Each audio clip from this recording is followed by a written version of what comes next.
ন্যায় ন্যায় ন্যায় ন্যায় মামাই বোলে ন্যায় দিলে জুবিন দাক বোলে মামাই ন্যায় দিয়া শেষ হ'ল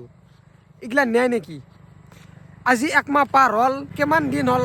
জুবিনদাৰ কাৰণে লাগি আহিছে আজিলৈকে কিন্তু মামাই বোলে ন্যায় দিলে ইতিমধ্যে চূড়ান্ত ন্যায় দিলে সবে আমি মানে ন্যায়ের কারণে লাগি আছো আর কেইটামান কেঁচৰা ইউটিউবাৰ আছে গাইছ ইউটিউবাৰ লাগিছে এতিয়া আমাক লাগে ন্যায় আমি ন্যায়েৰ কাৰণে ভিডিও বনাব লাগে গাইছ আৰ তাহলে কি কৰিছে জানে মানে মারামারি লাগিছে গাইছ ইউটিউবার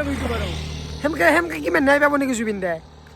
ওলাই যাব লাগিব ওলাইও গৈছে মানুহ কিন্তু ওলাই গ'লে কি কৰে লাঠি চালন কৰে গুলিয়াই যিকেইটা মানুহ মানে গুলিয়াব লাগছিল সেইকেইটা গুলিয়া নাই আৰু মানে যিকেইটা আমি মানে অনুৰাগী মৰি আছে কিন্তু দোষী মৰা নাই এতিয়াক লাগি জুবিন দাৰ অনুৰাগী মাৰা যায় আছে কৰছি তাক মাৰা নাই গাইছ তাক ভিআইপিতে ৰাখি আছে যোনি মানে আমি ন্যায় বিচাৰি আছো মানে আমাক মাৰিছে বুলিছে গাইছ ৰাজনীতি মানে কি কম জুবিন দাক লৈ কিনে বৰ্তমান অৱস্থাত আমি দেখিব পাইছো যে ৰাজনীতি কৰিছে কিছুমানে জুবিন দা এইটো কেতিয়াও বিচাৰা নাছিল যে জুবিন দাক লৈ কিনে ৰাজনীতি কৰিব আৰু জুবিন দা বহুত বেছি বেয়া পাইছিল ৰাজনীতি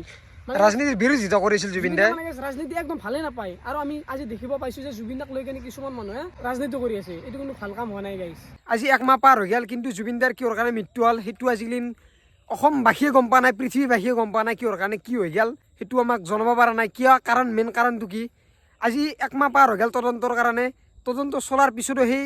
কথাখিনি কিয় উলিয়াব পৰা নাই গাইছ আজি জুবিন দাৰ ক্ষেত্ৰতে এমাহ পাৰ হৈ গ'ল আজিকালি এটা ন্যায় পোৱা নাই তো ন্যায় আমাক এই চৰকাৰখনে সোনকালে দিয়ক আৰু বেছি নকওঁ চিধা কথা কৈছোঁ সোনকালে ন্যায়টো আমাক লাগে আৰু সকলোৱে জাষ্টিছ ফৰ জুবিন গাৰ্গ কমেণ্টত লিখি যাওক জয় জুবিন দা